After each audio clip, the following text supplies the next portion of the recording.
So we got quality issues, right? Yep. We also got re-released a couple of times, right? Yep.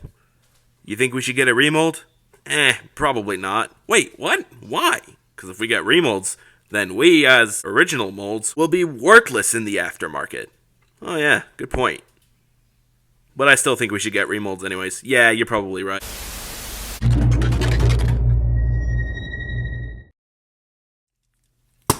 What's going on, everybody? Republic Cinema here, and in this video, we're going to be taking yet another throwback at an older Transformers Studio Series figure, that being the Deluxe Class 02 Age of Extinction Stinger. Now, since we're coming up on 10 years since Age of Extinction officially released, I figured why not take a throwback at some Age of Extinction figures, whether be it Studio Series or mainline, starting with Studio Series. Not too long ago, I did a video on Lockdown, which is at a considerable amount of views. Thank you very much for watching that, and I figured why not take a look at this guy as well. So Stinger here was in fact number 2 in the Studio Series toy line, making him the second Transformers Studio Series figure ever. And how does he hold up?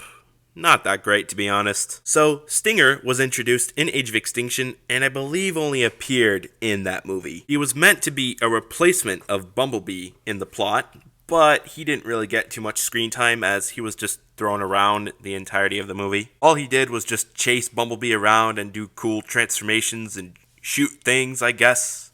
Would have been nice to see a little bit more of that. But of course, at the end of the day, Bumblebee got the stronger hand and obliterated Stinger, because Stinger was a cheap knockoff. However, it was surprising to see Bumblebee take the Stinger look in the movie, rather than his original form. I'm not sure what the explanation was for that, other than to promote the marketing of the design, I guess. But anyways, last time Stinger did in fact get a figure was a Takara Tomy exclusive repaint of the Bumblebee figure at the time, with Stinger being a Takara Tomy Japanese exclusive made him pretty hard to find here in the US, especially if you had to order that figure from a different country. Also, they're shipping too. But anyways, Hasbro decided to revisit the Stinger design and did a completely new mold for this figure 4 years after Age of Extinction came out, and well, he might end up being the most flimsy Studio Series figure out of the line, as he does have a few loose joints that do weaken in short time upon playing with this guy. But anyways, painting and sculpting, it's alright. It's alright. The painting does do a good job showcasing the red and the black, with a little bit of silver placed around the arms and the feet. One more bit of paint slapped on to the figure was the green on the eyes. Also, that head sculpt does look a little goofy. Detail-wise, it looks accurate, but the paint doesn't really do a good job replicating that design in the movie. Whilst some of the mechanical detail in this figure are quite accurate, the figure does suffer from a little bit of kibble thrown around the body, especially in the limbs. And then of course there is the clear plastic windshield right smack in the center, which does look a little bit off on this figure. And then the figure also suffers from some hollow gaps, that being on the arms, and this big crack between the chest. The legs also have something relative to that too. I'm no designer, but I'm sure they could have come up with a way to fold in the wheels and the rest of the bits and pieces right here onto the legs. But I guess all that fold in kibble budget went to the shoulder pads. Now this is my preferable way of folding in the shoulder pads, but I think the proper way of folding in the shoulder pads is in this way. I could be wrong, let me know in the comments, but I like this one more, as these don't move around as much as they do in this method of folding in the shoulder pads. So now for quality.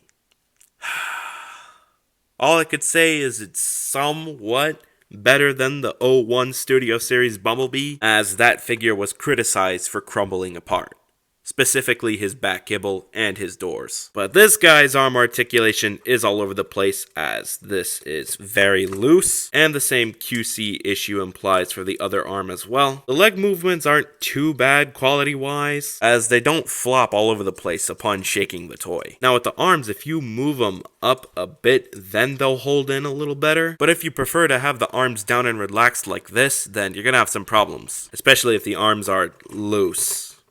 Pain. And then sometimes when moving the arms around, you could accidentally do that, which looks pretty bad. This forward and backward hinge joint movement is primarily used for transformation, but does get in the way, especially if you're trying to move the arms around. By doing that, we'll disfigure the section that holds the head. For whatever reason, it was designed to just stay there in place and just blend in with the wheels. Not a big fan. At least they could have just come up with some way to have this tab onto the wheels, but I guess not. I would also like to mention that this is supposed to be a gun, but it doesn't look much like a gun as it looks too hollow to even shoot. I mean, you could just pretend it shoots, but then again, what's the realism in that? Perhaps you could just store in the 4 round, spiky, whatever accessories onto that hollow gappage right there. And then I guess you could have Stinger to pretend to shoot one at a time. Perhaps they should have made a gimmick with this. That would have been nice. Anyways, moving on to accessories. Here we have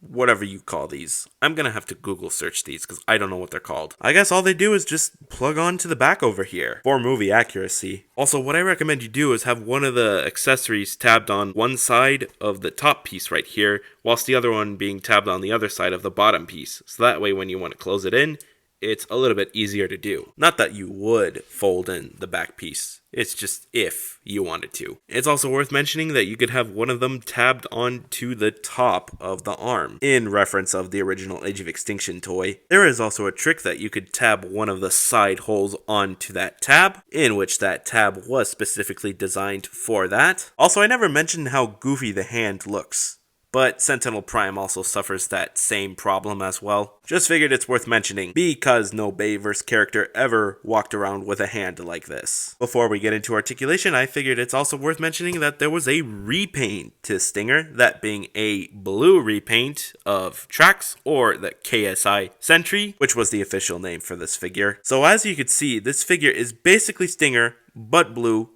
and the head sculpt is different. Except unlike the Stinger head sculpt, the paint works a little better for the KSI Sentry. Rather than those 4 annoying accessories that go on the back of Stinger, the KSI Sentry comes with this nice claw, which serves not only as an accessory, but also a gap filler for this previously seemingly useless accessory on the side of this guy's arm, now turned into something useful. You could also pretend it's a gun if you want. For any of you wondering how to plug the claw onto this piece right here, it's a very frustrating process, as you have to perfectly align the slot onto that tab right there, whilst at the same time collapsing this entire piece without the claw being lopsided at the end of all of that. One other thing you have to be careful with when collapsing this entire section onto the claw is that this section is completely made out of clear plastic, which has been painted over black due to obvious reasons. But anyways, for some reason Hasbro still kept this back piece right here. But if you want, you can in fact remove it, which is something I forgot to mention.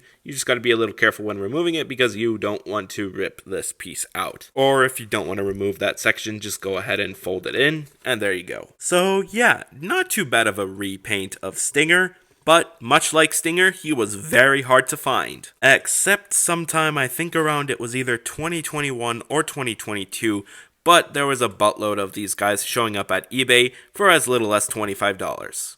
That unfortunately is not the case now, as all of them have been sold out, which is a bit of a shame. Anyways, with the little Trax detour, we can finally move on to articulation. Starting off ball joint at the head, which allows the head to move up and down, and also allows for a swivel. Now mind you, when moving the head up, you might also find yourself moving this entire section upwards as well, which is annoying. Full rotation at the arm. Shoulder pad moves out. Mind you, you might accidentally move this around as well. But anyways, bend at the shoulder, bend at the elbow, elbow swivel. Before you move on, almost forgot to mention there is a little bit of articulation around here, of course. That being, this entire section is accompanied by a forward and backward hinge joint movement, a swivel joint thanks to the mushroom peg, and then one of these sections out here having a forward and backward movement, as well as this red section tabbed onto the black section being on a hinge joint. Moving back to the limb articulation, no wrist swivel, as well as no waist swivel.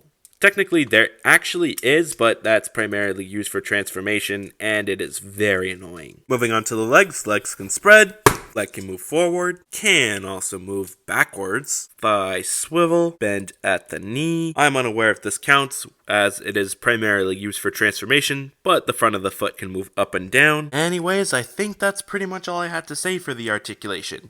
Now moving on to size comparison. Starting off with the very first wave, here he is next to the O1 Bumblebee, Crowbar, Ratchet, O5 Optimus Prime, Movie 1 Starscream, Grimlock, which is a very tall figure, Blackout, Thundercracker, Drift, Crosshairs, Hot Rod, his fellow KSI Sentry, Lockdown, Shadow Raider, and lastly, Galvatron. And the gang's all here. Well, minus the KSI boss, but that's a review for another time. Oh, and we're missing a lot of KSI personnel that could easily be repaints of tracks. And then, of course, concept art Widowmaker is supposed to pop up sometime next year. Can't wait for that. And then there's Stinger alongside the entire first wave of Studio Series figures all the way back in 2018. And I gotta say, this was a loaded wave. As you can see, I did bring in Thundercracker as he somewhat counts as part of the wave because he was at Toys R Us exclusive at the time of this entire wave's release. But yeah, to see the Studio Series evolve throughout the years is pretty crazy to see how we originated.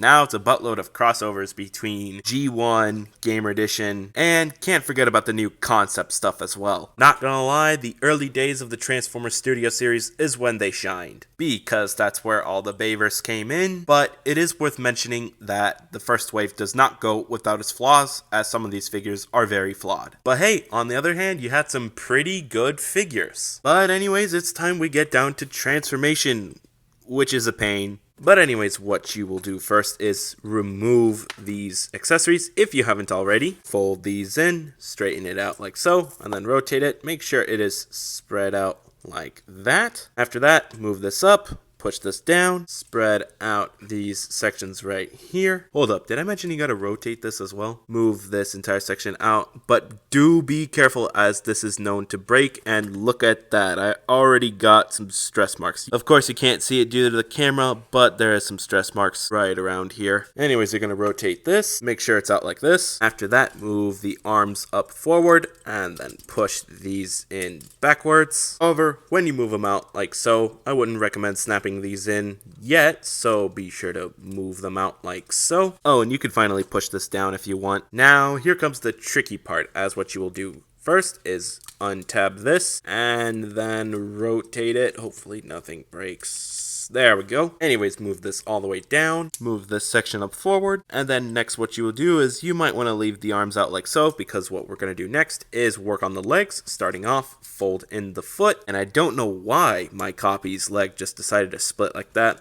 Perhaps something broke. Untab this and move it up to the thigh. Once you've done the same thing for the other side, what you will do next is just go ahead and rotate this like so. This slot should tab onto that tab right there, but for some reason the leg on my copy doesn't want to do that, and that's quite frustrating. But then next you're supposed to tab this in, and then you do the same thing for the other side. After that, you come to the arm without the gun. What you will do next is make sure it folds in all the way like so. After that, close in the side right there. And then what I recommend you do on the other arm first is close in this side right here, and then carefully and gently make the attempt of closing this in without snapping this. I hope I don't get that on video because I will be very upset.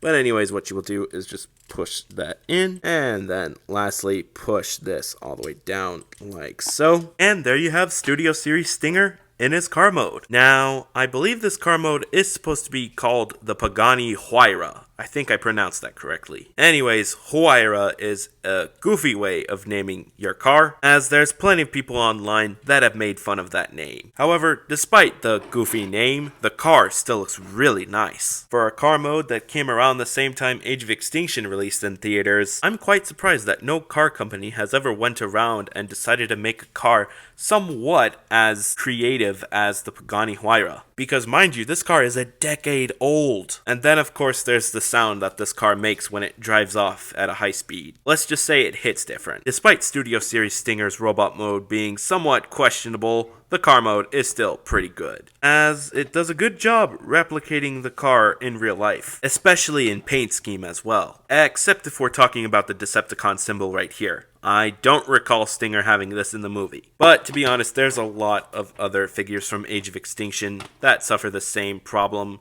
as Stinger. Even the original Takara Stinger has that Decepticon symbol problem as well. Also, the back is nicely detailed too. Looks like these holes right here are about to throw in some flame after driving too fast. Is that where the term afterburner comes from? I don't know. Let me know in the comments. For accessory storage, you just simply plug in these little accessories onto the tabs right here. But with this other side right here, it's a little different. But if you want, you could throw in the main slot right here onto that tab, which will unfortunately leave a little bit of exposure. But of course, that's where the side slot comes in play and hides the accessories a little bit better.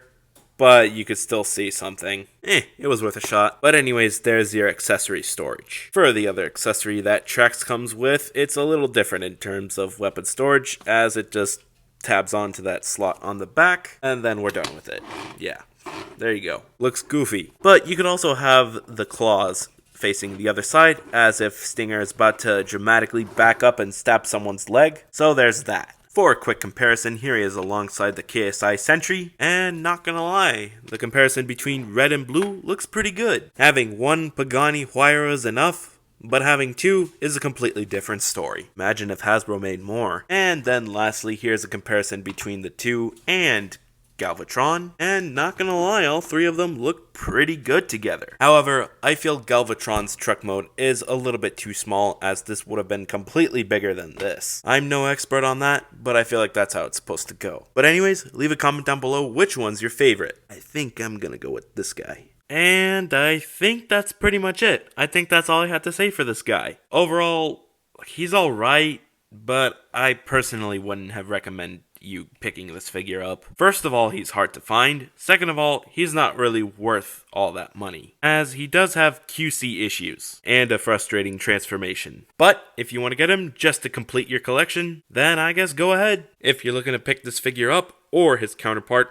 or both, well, it's a little hard to find them, but you could probably find him on eBay. It's just it'll cost a lot. Unless you're the kind of person that waits patiently for a good price to surface on the aftermarket. To be honest, it would be better if this figure had a remold. Especially since this figure needs better looks, better quality, and better transformation. But since Stinger in the movie had an interesting transformation, it was of course hard to come up with a transformation for the toys. Which makes me curious to know how they'd do Bumblebee if they were going to make a Bumblebee based off of the Stinger design. Would they just reshell the car bits, repaint the sky, and remold the head? Or would they just go ahead and do a completely new sculpt? I don't know. Personally, I'd much prefer a remold, as that would have worked better than this. But anyways, that is my final thoughts. If you like what you saw in this video, be sure to slam that like button, share this with your friends as well, turn on post notifications so that way you don't miss another video. Let me know how I did in this video as well. And most importantly, be sure to hit that big red subscribe button. And yeah, I think that's pretty much it. Thanks for watching. See ya!